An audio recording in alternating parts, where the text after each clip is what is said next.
Ladies and gentlemen, please welcome the Home Secretary, James Cleverly.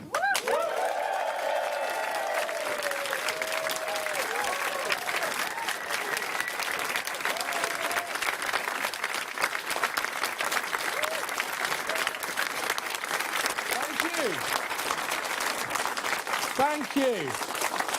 Yes, thank you. Okay, this is it. This is the moment. This is it. Elections been called. And elections are about choices. And we are going to present the British people with a choice. And it is a clear choice. It is a simple choice. And it's a choice about leadership, it's a choice about decisiveness, it's a choice about integrity, and it's a choice about what happens next for our country. That's what elections are about. So let me just briefly, before I cede the stage to the Prime Minister, let me just briefly remind us all why this choice matters so very much. Today we had fantastic economic figures.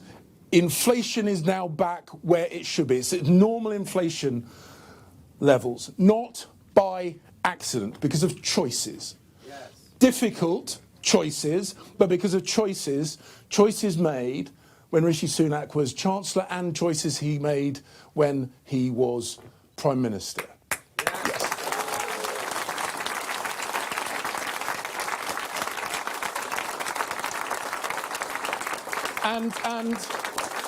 And getting inflation back where it should be then unlocks tax cuts for hard-working people. We've already seen some of those through the national insurance contributions reductions. Hard-working people, families that deserve to keep the money that they earn, keeping the money that they earn, pensioners who have worked hard for their pensions, keeping more of their pensions. That is about choices that Rishi Sunak has made. And, of course, in a time of turbulence, when there is danger across the globe, whether it's in the Middle East or whether it's in the Asia-Pacific region or whether it's in cyberspace, we need a leader at the head of a government who is willing to make the right choices, just as he did when as Prime Minister he decided to give our friends in Ukraine the support they needed to defend themselves against Putin's aggression.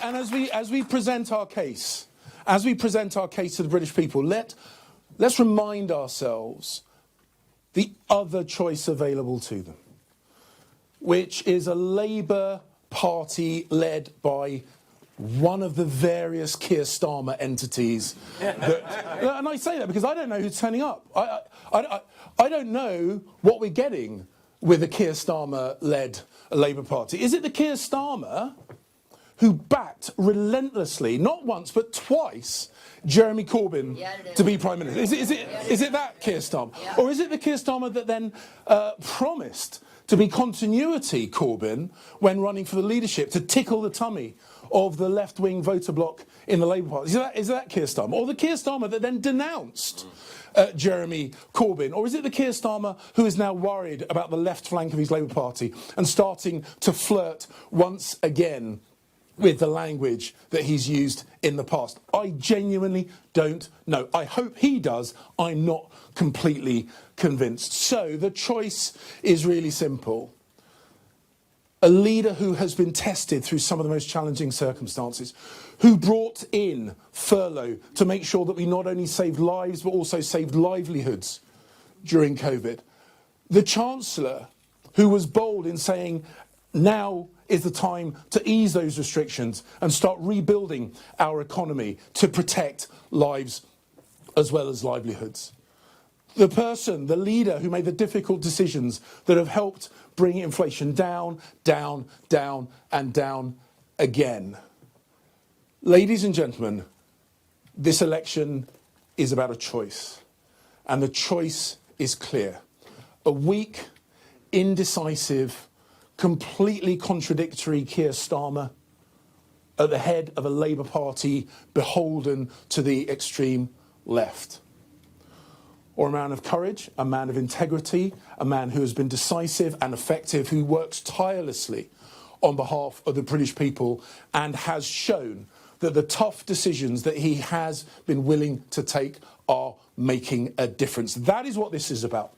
It's about a plan for a better future, or a Labour government that would ruin all that hard work, take us back to square one. Ladies and gentlemen, I know why I'm out campaigning. I suspect you do too. So please give me a huge, huge, huge welcome to our party leader, our Prime Minister, and the person who is going to lead us through the next general election, back to number 10. Ladies and gentlemen, the Prime Minister.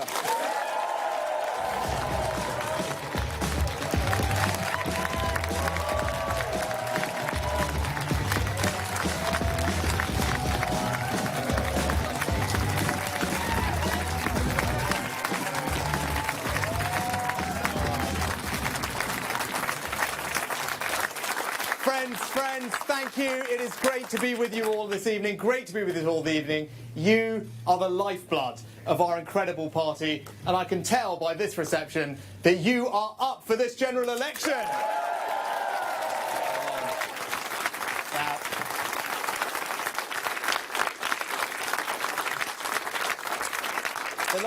The last few years have been tough.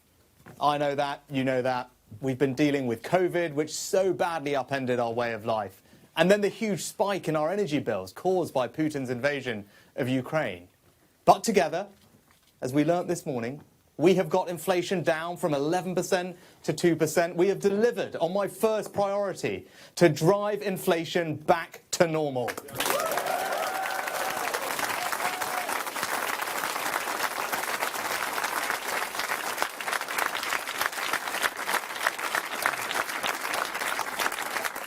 Now, we've shown the country that it is only this Conservative Party that can deliver the economic stability, the foundation of our national success. The economy is growing again, faster than Germany, France and the United States.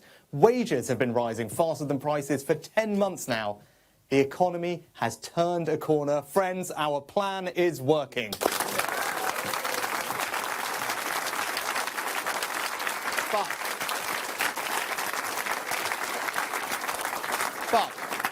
But with this hard-won economic stability comes a choice. Who do you trust to turn that foundation into a secure future for you, your family, and our country? Now is the moment for Britain to choose its future, to decide whether we want to build on the progress that we have made or risk going back to square one with no plan and no certainty. Now, we all know that the only certainty with Labour is that they will run out of money and raise your taxes.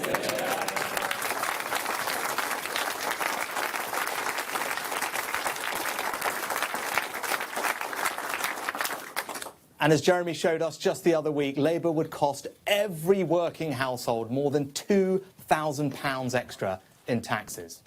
Now, this election takes place at a time when the world is more dangerous than it's been since at any point since the end of the Cold War.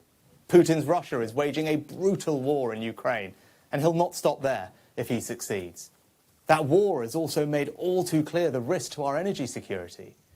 In the Middle East, the forces of Islamist extremism threaten regional and ultimately global stability. China is seeking to dominate the 21st century by stealing a lead in technology. And migration is being weaponized by hostile states to threaten the integrity of our borders. Now, these uncertain times call for a clear plan and bold action to chart a course to a secure future. And it is we Conservatives, and only we Conservatives, who have that plan, who are prepared to take that bold action to ensure that better future for our country and our children.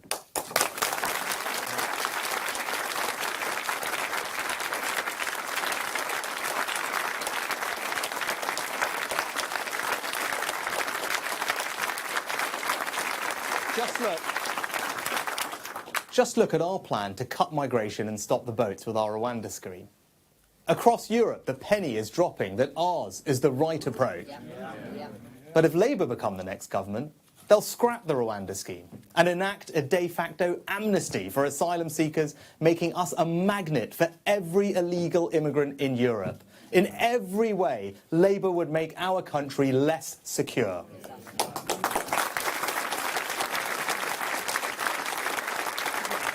Now, Labour want you to think that this election is over before it has even begun. But we are going to fight. We are going to fight every day for our values and our vision. And the British people are going to show Labour that they don't take too kindly to being taken for granted.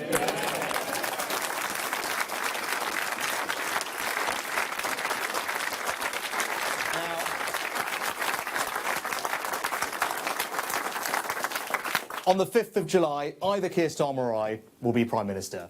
And he has shown time and time again that he will take the easy way out and do anything to get power. If he was happy to abandon all the promises that he made to become Labour leader once he got the job, how can you know that he wouldn't do exactly the same thing if he were to become Prime Minister?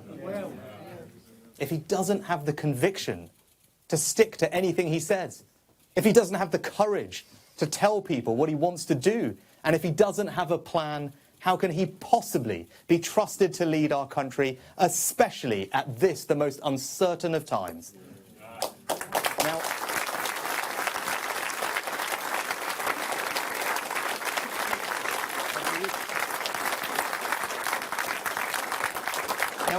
we Conservatives have got a clear plan, with bold action, to secure our future. We're working for a Britain where we have renewed confidence in ourselves and our communities. A country where hard work will be met with fair rewards and where the opportunities enjoyed by the previous generations will be there for future ones. A country where our defence and our security is assured. So let's take that message and that vision of a secure future to every corner of our United Kingdom, and let's show Labour that the British people will never be taken for granted. Do this.